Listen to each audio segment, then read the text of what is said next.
Hi everybody, we got a special battle report for you this evening. It is Dread Elves versus Undying Dynasties in a 2,500 point new guy night. I know I had mentioned a few battle reports ago we were going to have a new member join the club and pick up playing Undying Dynasties. So this is his first game with us. And his first game of Ninth Age period. He's never played any other war game to my knowledge. So we're getting started slow. He actually got the extra Tomb King's army that our group had and had no real use for. So that's where not Tomb King's, Undying Dynasties army. So that's what he's going to be playing with. He's been reading the books and kind of studying things, and this is his first attempt at making an army list as well. And it's going up against my new Dread Elves with the Undersea theme. So, should be a fun game, and should be pretty interesting to see how he gets a handle on things for his first time. So let's go ahead and get into deployment.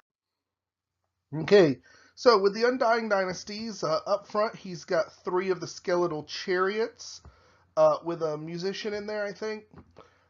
Behind that is a unit of 20 skeletal archers.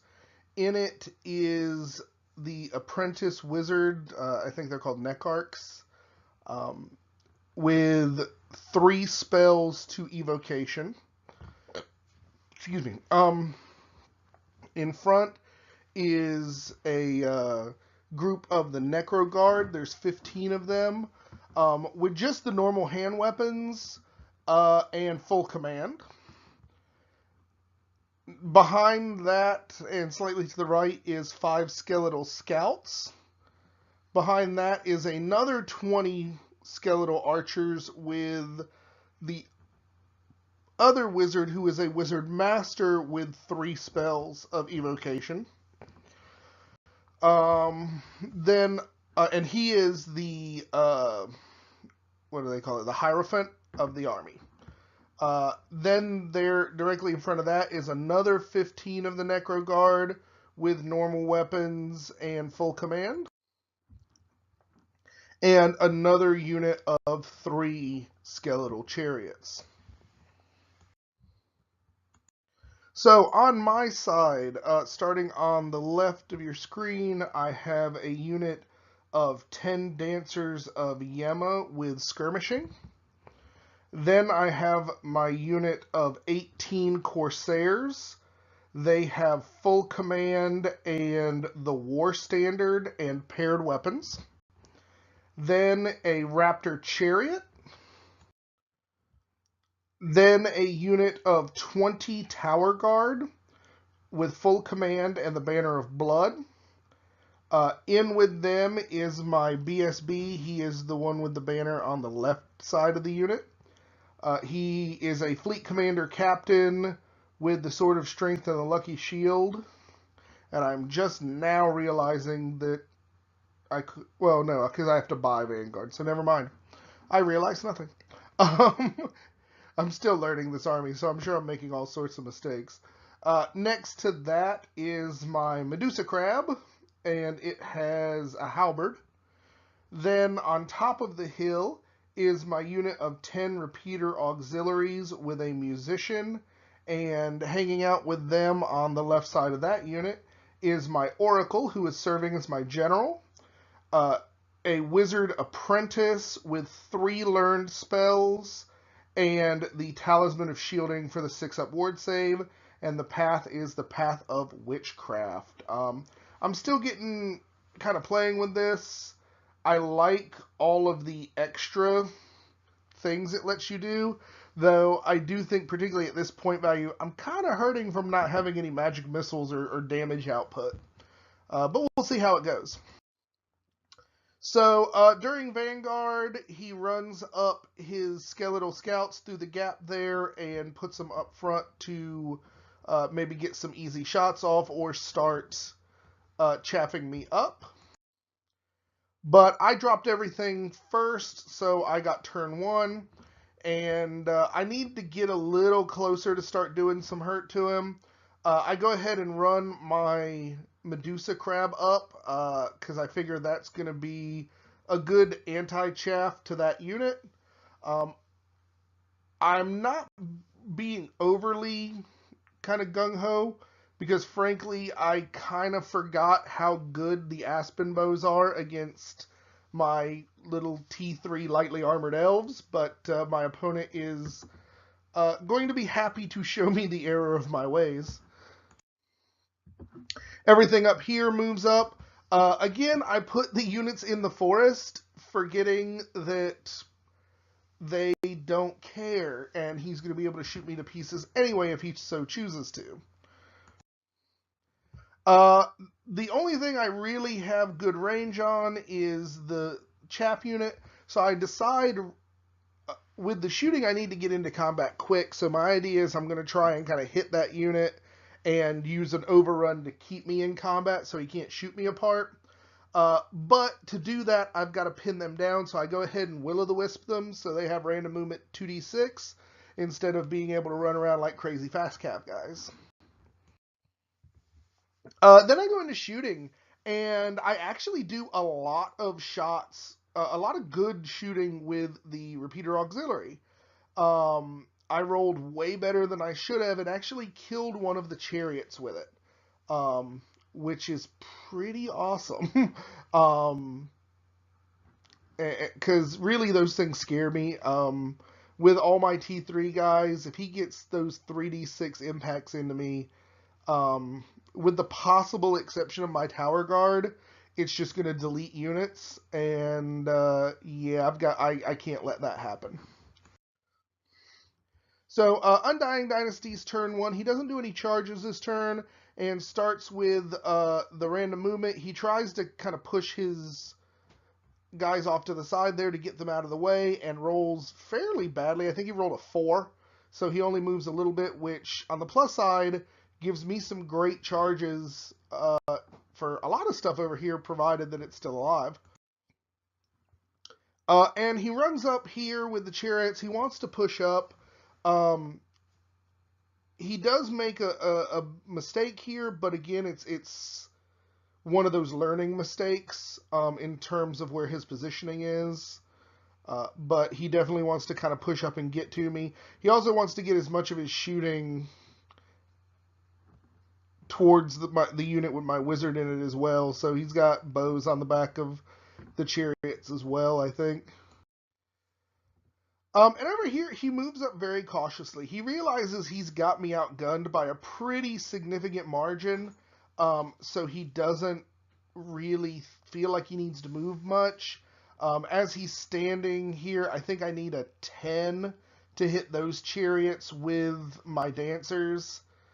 So it's a pretty long run. So he's playing it very cautiously, which is pretty good.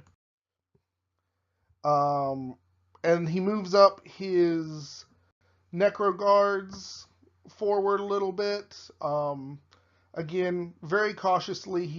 He's not really wasting a lot of movement because he's pretty blocked up at this point until he can free himself.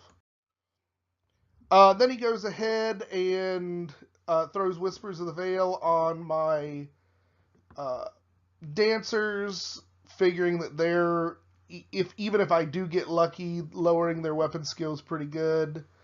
And if he can panic me, minus leadership is never a bad thing when you're this far away from the BSB and the general. Then he goes ahead and shoots with the chariot guys, kills one of the repeater auxiliary. Then he opens up with one of the bricks of 20 in the back, and poof, they disappear as if they do not exist. Then he opens up with the 5 skeletons up front, or the 5 skeletal scouts up front to try and hit it. Only sneaks 1 wound through, and decides to go ahead and just target my wizard with the other 20-man brick, and boom, he goes away. And on top of that, my Medusa panics and flees from the closest enemy unit, which is the skeletal archer, or the skeletal scouts, and I run off to the top of the hill which is so much bad news right now. I'm having a little trouble processing it. So I decide in true Dread Elf fashion, the only answer to aggression is aggression. I end up hitting the flank of his skeletal scouts with my chariot, which, as you can see now, the problem is I'm almost certainly going to kill those skeletal scouts, and with a half-decent overrun, I'm going to be into the flank of his chariot unit. I also tried to charge the front of the skeleton scouts with my tower guard, and they failed badly. So they don't go anywhere. I tried to charge with the Corsairs against that closest Necroguard unit, failed, and moved up to basically where he can come get me at his leisure. And then I rolled like a beast and actually succeeded the charge with the dancers and get them into the other chariot unit. I'm figuring even if the chariots don't die or don't kill him, he's got so much shooting over there. This is a dead unit, so I might as well just aim for doing as much damage as possible.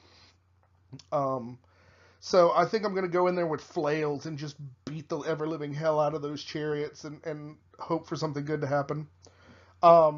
In case you guys are curious, by the way, this setup for terrain looks a little different for us. We've actually, for the first time, used the map pack that's on the 9th Age forums. It's pretty cool. There's a lot of different map setups there, and I think we're going to start using those for a while and see how it works. But continuing on with movement, my Medusa Crab does rally and turn around to see what is about to go on here. I don't know why I took a shot of this. Oh, I do now. I dispelled because Whispers of the Veil remains in play. I used my magic phase with no wizard to dispel that spell, so I'm back up to normal fighting strength. And holy crap, am I up to normal fighting strength. Going with the flails was definitely the right answer. I ended up killing all but one of the chariots before it got to swing. He swung back and did not do well at all. Just bad rolls meant that between that and the 4-up ward save that the dancers get in close combat, he only killed one of my dancers, so he lost by enough to force the other chariot to crumble, and I overran hoping that I would clip that other unit, but I did not roll very well and only went a few inches forward. So the way I'm looking at it, the dancers are probably dead because they've gotten very little defense against shooting, and it's just going to be a mess. Over here, obviously, the Raptor Chariot totally destroys the 5 skeleton horsemen and overruns. I do clip the chariot and close the door like you see.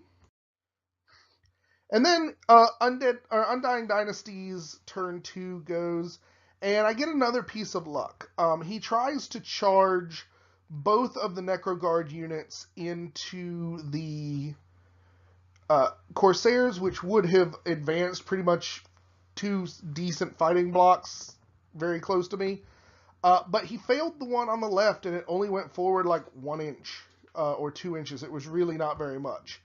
The other one sneaks in, and I still think the Corsairs are dead, but the nice thing is now it's split his units up, and I will match my tower guard against either one of these units by itself without half trying. So that really helps me out here.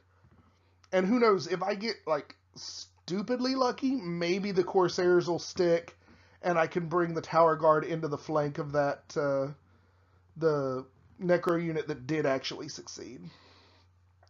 And I know a lot of you who are Undying Dynasties players are going to look at this and go, well, why didn't he just do 1 brick of 30? Like I said, this is his first time putting together a list, so he's just kind of not really knowing what to do. He's just kind of playing with different things. I think he knows after this, definitely he should probably make bigger units and give them some sort of weapon upgrade. Because right now they don't even have shields, even though the models do. But so yeah, he's just swinging with hand weapons on these guys. And then over here, he does a little bit of reforming to be able to see the dancers because he's going to try and hurt them badly. He fires off Touch of the Reaper during Magic phase and doesn't really do much because I'm Leadership 9. So he's rolling on 3s to wound and only kills one of the dancers. Then, because he's got so much magical superiority, because he does, his Hierophant has that special rule where he always gets 7 dice plus a d3 plus channel, and I get 6 plus channel, and I don't have any channel anymore, so he's just wailing the hell out of me in the magic phase.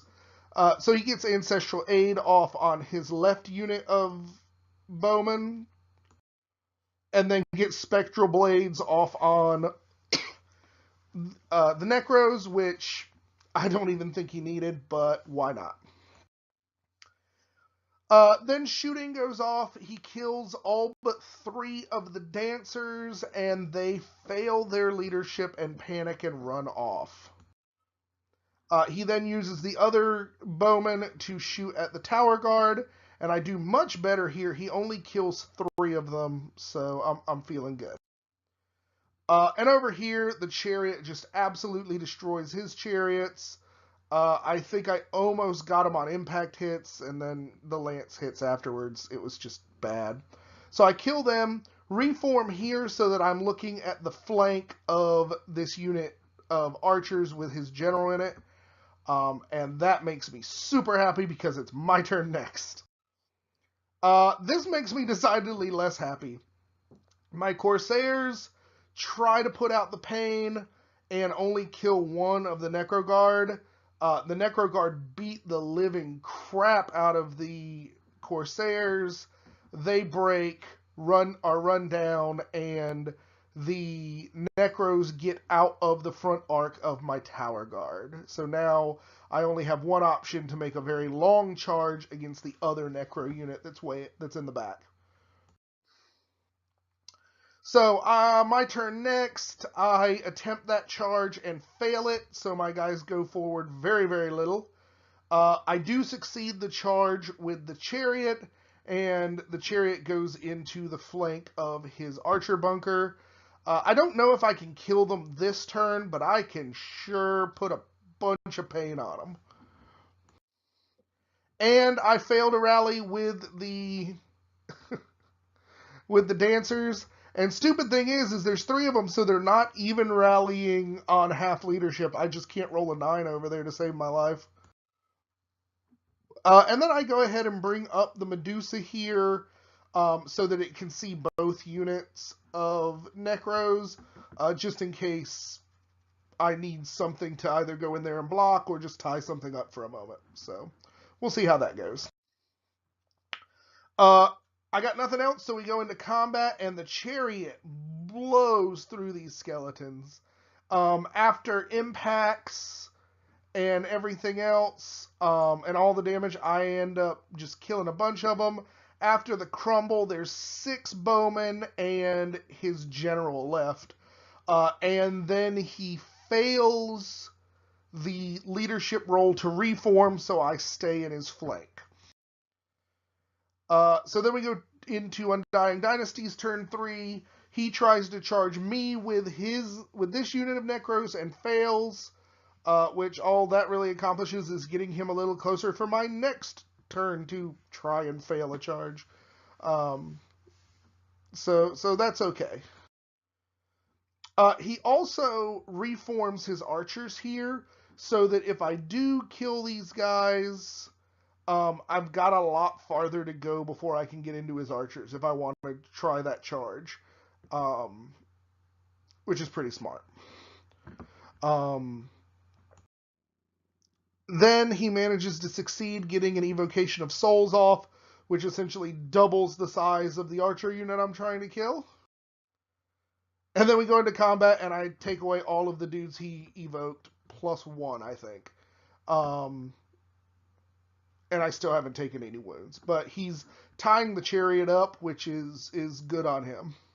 I win this by a lot again, and he fails to reform.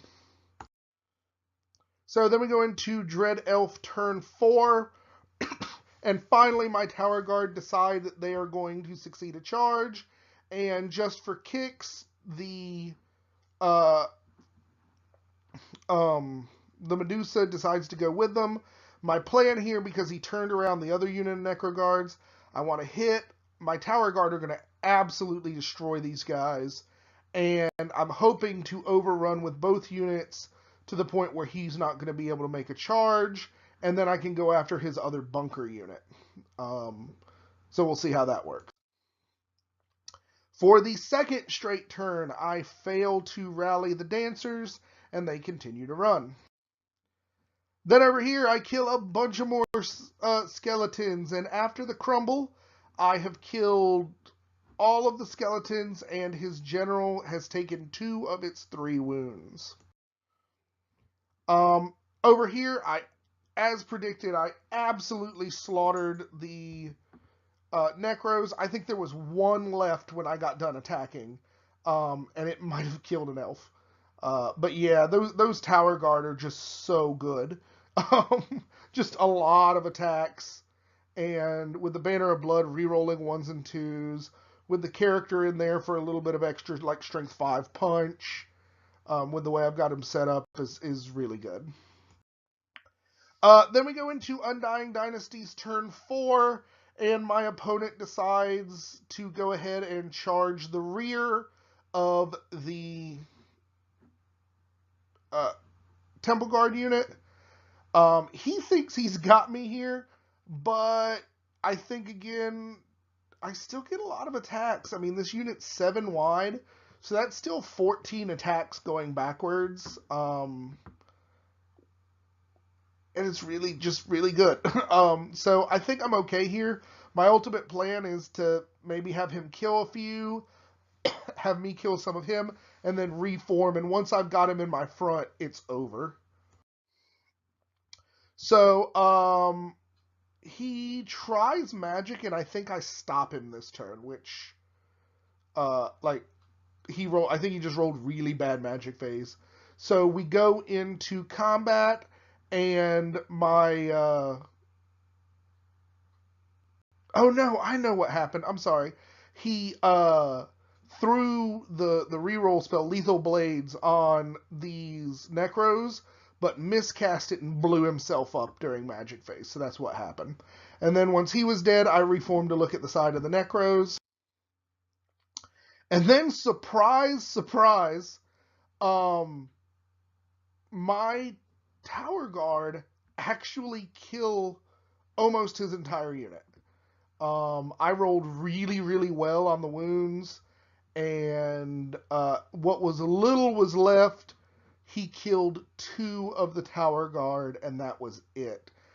Crumble ended up finishing him off, so all he's got left on the board is that bunker of archers, and he chooses to surrender because at this point it's like 1:20 in the morning, and we all had to work the next day.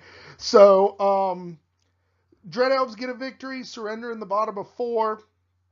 But I have to say, for somebody who has never picked up a model before, this was an awesome game. He made a couple of mistakes, but they're definitely things that I think he'll learn from, and I think he's got a great chance to be an excellent addition to the club. So Wes, welcome. We hope to see a lot more of you at the table. It should be a lot of fun. We do expect to get him involved in the narrative stuff once he has a few more games under his belt to get practice in and to understand kind of the general list construction. My points of advice for him: he spent a lot of points in Magic at this small a point value. I probably would have not done that second wizard and pumped up those Necro Guard units a little bit instead.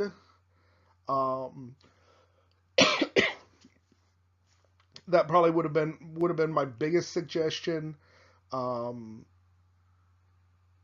I think the big thing that helped me get over on this is I got a crazy lucky charge with the dancers into the one chariot block, which took them out.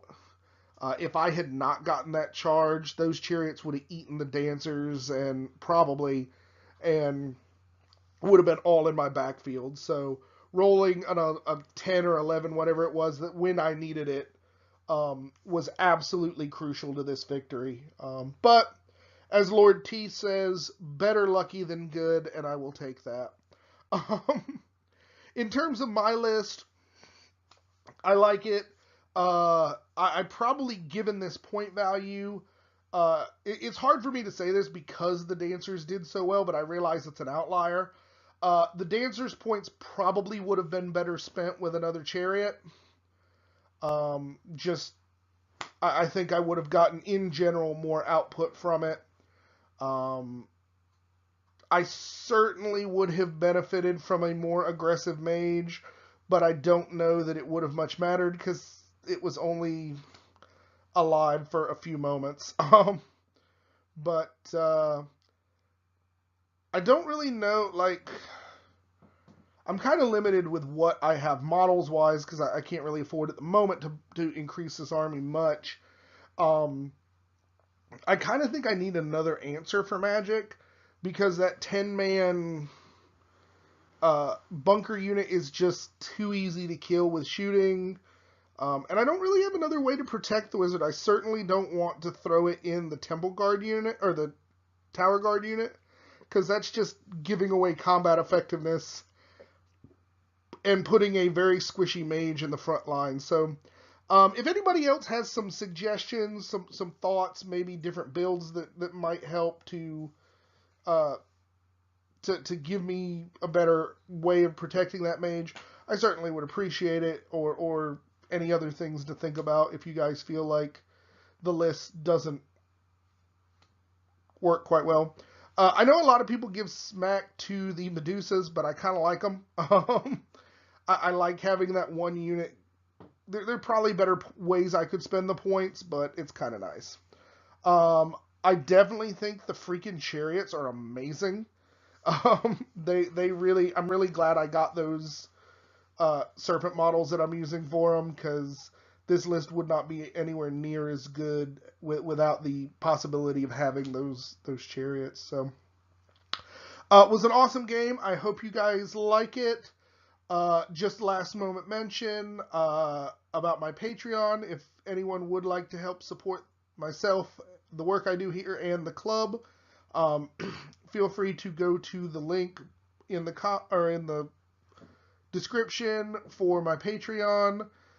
Thank you guys who are already subscribing. As new folks subscribe or to sign up for the Patreon, whatever you mean. I will call out those new folks. I've called out the ones who are subscribing in several videos. Thank you guys for trusting me with your money to make good content. I hope you enjoyed this one. We are working on the narrative as well as we're going to be doing some more practice games for Southern Assault, which is in a couple of months. So keep an eye out for those, and we will catch you on the next one.